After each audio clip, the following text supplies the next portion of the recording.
Welcome to day 5. You made it. 5 days. 5 days counting down till the end of the year. Now, if we were counting down, really, we would be going from 29 because 30 would have already gone, right? So we would have gone 29, 27, 26, 25, right? But it's still kind of called a countdown. So today in my teresawilson.com devotional, where you can actually sign up for it for free. That's my commercial. I talked about shining brightly for Christ. And part of the reason that stood out to me, because it was one of those titles in my Bible for a section in Philippians. It's Philippians chapter 2, verse 1 to 13, if you want to look that up in your Bible. And the part that really stood out to me was that it was asking, the author was asking this, is there any encouragement from belonging to Christ? Any comfort from his love? Any fellowship together in the Spirit? Are your hearts tender and compassionate? These are good questions, you know. Then make me truly happy by agreeing wholeheartedly with each other, loving one another, and working together with one mind and one purpose. Now, here's where it gets really fun, okay? At this time of year, at Christmas, you have a lot of people that are trying to outdo one another in buying gifts, okay? It doesn't really happen in my family, but in some families, people will say, well, I bought this for so-and-so. And then someone else will say, oh, no, I have to go out and buy this because they bought this great thing. I've got to get something better so they'll like me more. Well, that's actually being selfish because you're wanting more attention on you. And in this verse it says, don't be selfish. Don't try to impress others. Be humble, thinking of others as better than yourself. Don't look out only for your own interests, but take an interest in others too. Well, we can use that so much during this season when you're standing in line at the store and the cash register person is standing there having a hard time with one of the customers before you.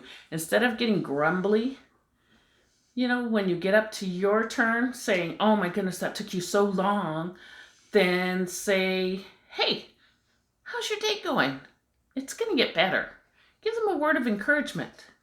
Because if you encourage them, then their day really will get better. Even for that moment, it has gotten better than if you complained to them that they were taking too long. Because sometimes a customer will have a problem with an item that they have. There's not a price on it or something isn't right. And it's not the cashier's fault. And it's sometimes not even the customer's fault. But sometimes stuff just happens. So, you know, try and be encouraging to people that way. And then another way that you can not look out for your own interest is by letting someone else go before you. And sometimes more than one person is trying to get the same gift. And I'm going to use a kid's toy for this, all right? Let's say there's a certain Buzz Lightyear that you really wanted to get your son. And you searched the whole store and there wasn't one there. And you were so upset because there was one on the shelf and you were heading over to it and somebody else grabbed it. And you just stood there for a minute and you thought, I was almost at it. And you felt like crying. But instead you decided you would go find something else. And while you were wandering around the store, sure enough, somebody put a Buzz on the wrong shelf someplace. And you still got the one you wanted.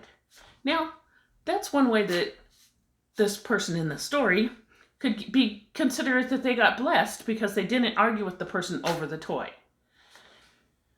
And I just chose Buzz Lightyear because, you know, it's a big enough toy that you would have to carry it around the store and everything. But my point in that is, if you think of the other person who maybe that was the only toy that they were getting for somebody, and they didn't have any other options for their child. Or maybe they're finishing a list from one of those angel trees where you pull off a tag and you get a kid a gift on that to be blessing to a child, right? So you don't know what the other person's going through is what I'm trying to say. So think of the other person and give them the first place. Give them the first option. Be kind to others. We talked about that the other day too. So this verse section actually closes with, "Dear friends, you always followed my instructions when I was with you." Now remember, it's not me, it's the writer of this book, okay? Which I believe is Paul. He says, "And now that I am away, it is even more important. Work hard to show the results of your salvation, obeying God with deep reverence and fear. For God is working in you, giving you the desire and the power to do what pleases Him." Now, if you remember the other day, we talked about pleasing God too. So the scriptures that I'm coming across in my reads this week are really talking a lot about pleasing God and making me think that in my celebration of Him, I need to make sure that everything I'm doing is pleasing to Him. And that means I'm not causing anyone undue stress. I'm not pushing my agenda, but I'm thinking of others first. And that's what I want you to go away with today, is look around you tomorrow, because it's kind of late today. Look around you and see what you can do to help somebody else out. Put somebody else first and be encouraging to them. Shine the light of Jesus through you by sharing His love, by how you behave, because we are known by our fruits. And, well, I think that's going to be the end. So I just want to say thank you, and I'll see you tomorrow.